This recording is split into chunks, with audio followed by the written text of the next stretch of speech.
Ve de işte 3 ay oldu. 3 ay oldu. Evet. 3 aydır neler yaşıyorsunuz abla? 3 ay oldu. Neler yaşıyoruz işte.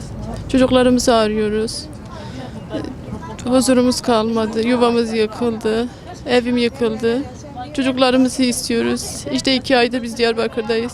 Perişan olduk, mahvolduk. Hele bu Ramazan ayında 45 derece bu sıcaklığından, güneşten insan duramıyor ama biz mecburen duruyoruz. Biz çocuklarımızın peşindeyiz, evlatlarımızın peşindeyiz. Bayram da yaklaştı. Allah rızası için kimin elinde ne geliyorsa.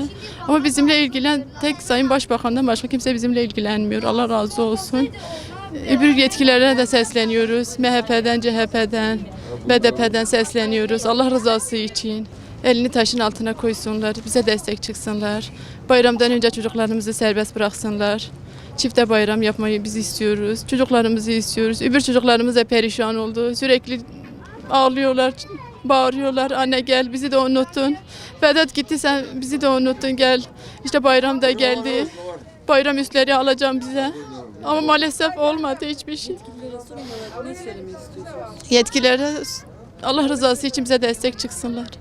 Bu Ramazan'ın hürmetine bize destek çıksınlar. Bir an evvel evlatlarımıza kavuşsunlar bizi.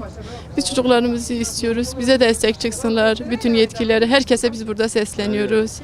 Bize destek çıksınlar. Evlatlarımızı versinler. Biz artık dayanamıyoruz. Bayramdan önce bu çocukları serbest bıraksınlar.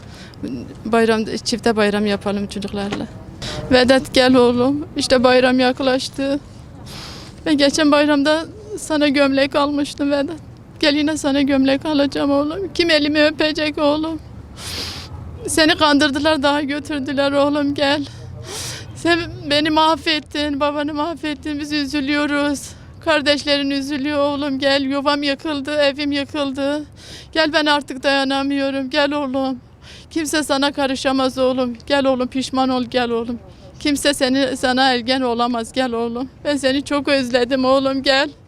Gelmezsen bayram bize haramdır oğlum gel oğlum. Vedat ben sana kurban olurum gel oğlum. Artık dayanamıyorum gel oğlum gel.